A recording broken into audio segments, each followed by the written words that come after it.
अस्सलाम वालेकुम। Overseas voice TV से मैं हूँ शाहरुख सोहेल। नाज़रीन इकराम, कप्तान ने एक बार फिर एग्रेसिव खेलना शुरू कर दिया है। वैसे तो वो फास्ट बॉलर हैं, कभी भी स्लो नहीं खेलते, लेकिन उनकी इस बार की फील्डिंग से अंदाज़ा हो रहा है कि वो कुछ जारहाना मूड में हैं और जारहाना बॉलिंग ही कराएंगे।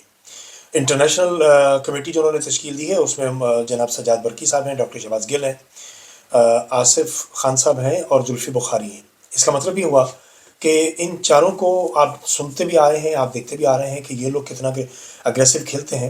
सो ये चार की टीम जो है, मुझे यकीन है इस बात के लिए कि ये नतीजा कुछ ना कुछ ज़रूर बनाएगी, तश्कील देगी।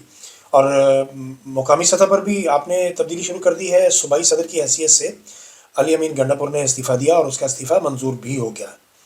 कल 1.5 घंटा जो मुलाकात हुई थी कप्तान के साथ, उसमें ज़ाहिर है बहुत सारी चीज़ें ऐसी हैं जो बाहर नहीं आती, लेकिन बहुत सारी चीज़ें ऐसी भी हैं जो डिस्कस हो भी जाती हैं, लोगों तक पहुँच भी जाती हैं। तो अली अमीन गंडापुर का तो मुझे लग रहा है कि आने वाला वक्त जो है वो थोड़ा तारीख है, इसलिए कि अली अमीन गंडापुर ने 2 बार होने वाली इस्लामाबाद की तरफ अटेम्प्ट ने, और उनकी लग्ज़िश कह लीजिए, बुज़दिली कह लीजिए, मसलत कह लीजिए, आप लफ्ज़ कोई सा भी इस्तेमाल कर लीजिए, लेकिन मैदान छोड़ के बहरसूरत वो गए हैं। और उनके मैदान छोड़ के जाने की वजह से दोनों बार पाकिस्तान तहरीक-ए-इंसाफ के कारकुनान की जो अमवात हुई हैं, जो शहादतें हुई हैं, मैं समझता हूँ कि उसकी ज़िम्मेदारी अली अमीन गंडापुर के सर पर ही आएगी। आप चाहे कितना भी इस बात से इख्तलाफ करें, लेकिन अगर अली अमीन गंडापुर वहाँ खड़े रहते, बुशरा बीबी को वहाँ खड़ा रहने देते, और बाकी के भी लोग अगर वहाँ जो दिखाई दिए थे थोड़ी देर के लिए, शेर अफजल मरवा थोड़ी देर के लिए दिखाई दिए थे, फिर गायब हो गए। अगर वहाँ पर हामिद खान मौजूद होते, अगर वहाँ पर शेर अफजल मौजूद होते, सलमान अकरम राजा मौजूद होते, ये जो हमारे चेयरमैन साहब हैं बैरिस्टर गौहर, अगर ये वहाँ डट के खड़े रहते, तो मुझे इस बात का यकीन है कि गोली नहीं चलती। क्योंकि ऊपर के लेवल पे लोगों को मारना बहुत मुश्किल हो जाता है, क्योंकि इस चीज़ की बदनामी दुनिया भर में, और फिर वो चीज़ें गले पड़ जाती हैं। लेकिन गरीब आदमी की मौत तो इतनी आसान है उस मुल्क में, जिसका दिल चाहता है वो गरीब को मार के चला जाता है। आप अंदरूनी सिंध हालात देख लीजिए कि जो वडेरे हैं वो अपने मज़ारों के साथ क्या सलूक करते हैं। जिसका दिल चाहता है उसको फेंट देते हैं, जिसका दिल चाहता है उसको मार देते हैं, कोई पूछने वाला नहीं है। आप जनूबी पंजाब में देख लीजिए, वहाँ के जितने सरदार हैं उनके सामने भी जो लोग हैं वो भी कोई हैसियत नहीं रखते, कीड़े मकोड़े हैं सारे के सारे। पंजाब और सिंध के लोग जब तक कीड़े मकोड़े बने रहेंगे तब तक इनके साथ यही सलूक होता रहेगा। बहरहाल, कहना ये चाह रहा हूँ कि कप्तान की अग्रेसिवनेस की वजह से मेरा ख्याल है कि पार्टी में भी एक तहरीक दोबारा से उभरेगी, पार्टी मुतहर्रिक होगी। और पंजाब की क़यादत बिलख़ुसूस साहबज़ादा हामिद रज़ा खान साहब ने कहा है कि इस बार हमारी प्लानिंग थोड़ी सी मुख्तलिफ होगी। इस बार फ्रंट पर अवाम नहीं होंगे, इस बार फ्रंट पर तमाम पार्लियामेंटेरियंस होंगे। देखिए, कोई 90 के करीब तकरीबन कौमी असम्बली के हैं, 100 से ज़्यादा पंजाब असम्बली में है, इसी तरह पख्तूनख्वा के असम्बली में है, इसी तरह सिंध असम्बली में भी लोग हैं। तो ये सारे के सारे अगर ये 250-300 लोग फ्रंट पर आके खड़े होंगे तो मेरा ख्याल है कि बहुत मुश्किल हो जाएगा फिर इन पर गोली चलाना या आंसू गैस फेंकना। लिहाजा पूरी प्लानिंग के साथ, पूरी स्ट्रेटजी के साथ इस बार अगर तहरीक इंसाफ इस्लामाबाद आएगी तो फिर अपने नताइज लेकर जाएगी यहाँ से। यही वजह है कि कप्तान बहुत कॉन्फिडेंट है और कप्तान बहुत अच्छा खेल रहा है। और ये जो हराम रजीम चेंज के तहत आने वाले लोग थे, इन्होंने जो हराम खोरी की थी, ये हराम कारियाँ की थी, और हराम ज़दगी पर मबनी 26वीं आइनी तरमीम इन्होंने की थी, और उस आइनी तरमीम की वजह से ये बदनीयत और बदज़ात किस्म के जजेस हमारे सर पर ला के बिठाए गए, जिसकी वजह से मुल्क तबाही के धरने पर खड़ा हुआ है। और ये लोग झूठ का ढंडोरा पीट रहे हैं कि पाकिस्तान की मईशत बहुत अच्छी हो रही है, पाकिस्तान बहुत ठीक जा रहा है। खाक ठीक जा रहा है। आपके पास आप जाली अदाद-ओ-शुमार दिखा रहे हैं लोगों को। आपके पास तो खाने के लिए रोटी नहीं है और आप कह रहे हैं कि हमारा ज़र मुबादला ऊपर जा रहा है। जिन दिनों ये स्टॉक एक्सचेंज की बात कर रहे थे कि आसमान छू रही है, उन दिनों आप एक $10,000 का कर्ज तो उतार नहीं सके और आपकी स्टॉक एक्सचेंज आसमान पर जा रही थी। ये सारी जुगलबंदियाँ, ये सारी शोबदाबाजियाँ, अब ये आवाम समझती है इस चीज़ के लिए कि आप हमारे साथ क्या फ्रॉड करते हैं। इनको तकलीफ सिर्फ इस बात की है, ये जो नया कानून बनाया है फेक न्यूज़ के हवाले से, ये सारे के सारे खुद फेक हैं। ये सारे के सारे फॉर्म 47 के तहत आए हुए लोग हैं, ये सारे के सारे फेक हैं। इनकी ज़ातें फेक हैं, इनका इलेक्शन फेक है, इनकी शख्सी जो अपनी इनकी जो शख्सियत है वो फेक है। और ये लोग कह रहे हैं कि फेक न्यूज़ जो है उस पर सज़ा मिलेगी। पहले बात तो ये कि इन लोगों को शीशे के सामने खड़े होकर, आईने के सामने खड़े होकर अपनी शक्लें देखनी चाहिए और फिर अपने आप को खुद को 20 साल की कैद सुना देनी चाहिए। जजेस की बात कर रहे हैं, जस्टिस मंसूर अली शाह साहब, वो अगर अपने हक सच पर खड़े हुए हैं और बाकी 1-2 लोग हैं जो इस बारे में कानून के हवाले से बोल रहे हैं, तो ये जो हरामी तरमीम आपने की हुई है 26वीं तरमीम, इसके तहत जस्टिस यहिया अफरीदी को میرا خیال ہے کہ تھوڑا خیال کرنا چاہیے، شرم آنی چاہیے ان لوگوں کو۔ 25 لاکھ روپیہ تنخواہ لیتے ہیں جناب ایک جسٹس، 25 لاکھ روپیہ، 25 لاکھ روپیہ تنخواہ لینے والوں کی کارکردگی کیا ہے؟ زیرو، صفر۔ اور مریم اداکارہ نوٹنکی یوں کر کے بنایا کرتی ہیں ایک زیرو، تو وہ والا زیرو جو ہے وہ یہ لوگ یہ اس پہ پورا اترتے ہیں۔ تنخواہ 25 لاکھ۔ دیکھیے اس دور میں خلیفہ وقت نے کہا کہ میری تنخواہ اتنی مقرر کی جائے جتنی ایک مزدور کی تنخواہ ہے، اور ان بے حیاؤں کو، ان بے ضمیروں کو، ان بے غیرتوں کو، ان بے شرموں کو ذرا خیال نہیں آتا کہ یار پاکستان میں ایک مزدور 2 وقت کی روٹی نہیں کھا پا رہا، اور ہم 25 لاکھ کی تنخواہ لیتے ہیں، 6000 cc کی بلٹ پروف گاڑی استعمال کرتے ہیں، اس کا پیٹرول مفت، گھر کا گیس مفت، گھر مفت، گاڑیاں مفت، نوکر چاکر مفت۔ کیوں؟ کہ یہ اتنی مسکین لوگ ہیں، یہ اپاہج لوگ ہیں، یہ معذور لوگ ہیں، لہٰذا ان کی اتنی خدمت تو بنتی ہے نا ٹیکسوں کے پیسے پر۔ جن کے ٹیکسوں پر تم لوگ پل رہے ہو ان کو انصاف بھی تو دو۔ تمہاری آنکھوں کے سامنے اتنا بڑا قتال ہوا ہے، تمہاری آنکھوں کے سامنے اتنی شہادتیں ہوئی ہیں، دونوں بار کسی ایک جج نے بھی آج خود نوٹس لیا ہو، سو موٹو ایکشن لیا ہو؟ نہیں لیتے۔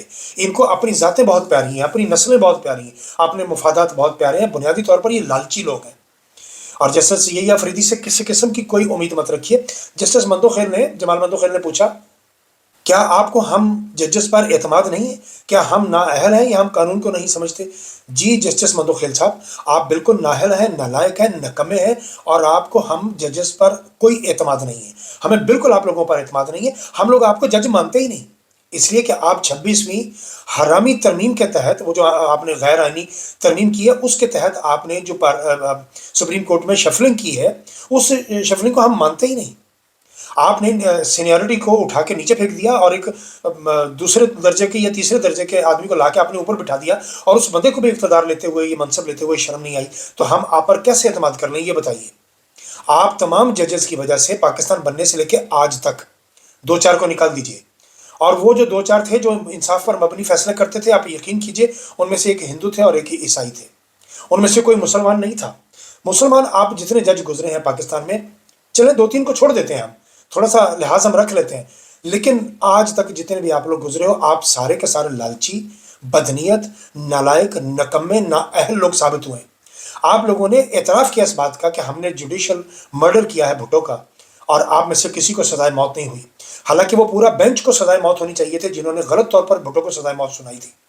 میں بھٹو کی فیور میں بات نہیں کر رہا، بھٹو سے بے شمار غلطیاں ہوئی، پاکستان توڑنے میں بھی اس کا ہاتھ تھا، لیکن آپ جوڈیشل مرڈر تو اس کا نہیں کر سکتے نا، آپ وہ تو ثابت نہیں کر سکے، جیسے ابھی تک آپ لوگ یہ ثابت نہیں کر سکے کہ عمران خان پر جتنے ایلیگیشنز لگے ہیں، ایک بار پھر عدت کیس کا کیس آپ نے لگا دیا وہاں پر، کیوں کہ آپ کے پاس اس کے لیے کوئی ایسی چیز ثابت کرنے کے لیے کچھ ہے ہی نہیں، اور اب عدت کیس جیسا گندا گھنونا کھیل، آپ ذلت والا کھیل آپ پھر شروع کرنے جا رہے ہیں۔ اب پھر آپ اس بغیرت بے شرم آدمی کو، جس کو اپنی زندگی بہت پیاری ہے اور اپنی عزت پیاری نہیں ہے، آپ اس کو بلائیں گے، سابقہ شوہر کو، اور بلا کے اس سے الٹے سیدھے بیانات لیں گے، آپ اس کے ملازم کو بلائیں گے، ملازم کو، حنیف کو، اور اس سے الٹی سیدھی اور غلیظ باتیں سنیں گے۔ یہ ٹوٹل اوقات ہے آپ کی۔ کہتے ہیں کہ دعا کرنی چاہیے کہ دشمن گھٹیا نہ ہو، لیکن کپتان ہر معاملے میں خوش بخت آدمی ہے، بس ایک معاملے میں اس کی بدنصیبی ہے کہ اس کا دشمن انتہائی گھٹیا درجہ، پرلے درجے کا گھٹیا ترین ہے، منافق ترین ہے۔ بس مسئلہ صرف اتنا ہے، ابھی میاں غوث کے گھر پر چھاپا مارا، میاں غوث کو اٹھایا، اس کو 2 ہفتے سے منا رہے تھے کہ پارٹی بدل لو، پارٹی نہیں بدلی، انہوں نے ایک بار پھر زور لگانا شروع کر دیا ہے، لوگوں کو اٹھانا شروع کر دیا ہے، ان کا گھر توڑ دیا ہے۔ اور یار آپ اغوا کر لو، بندہ اٹھا کے لے جاؤ، گھر کیوں توڑتے ہو؟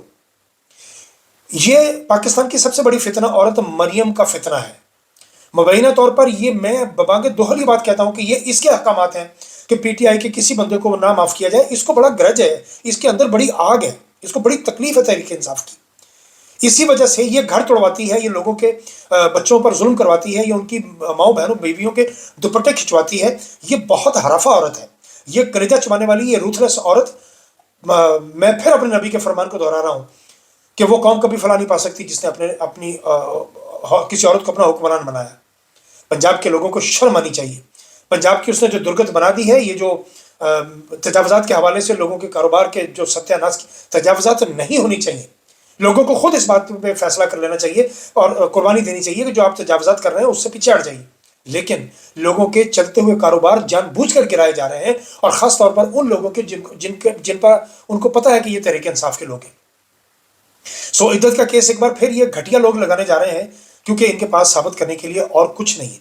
और फिर मुझे मजबूर होकर ये कहना पड़ता है कि अगर इद्दत की बात होगी तो फिर पंजाब की एक औरत के लिए उसके बच्चे की मुद्दत की बात भी होगी, फिर उसकी मुद्दत भी डिस्कस होगी।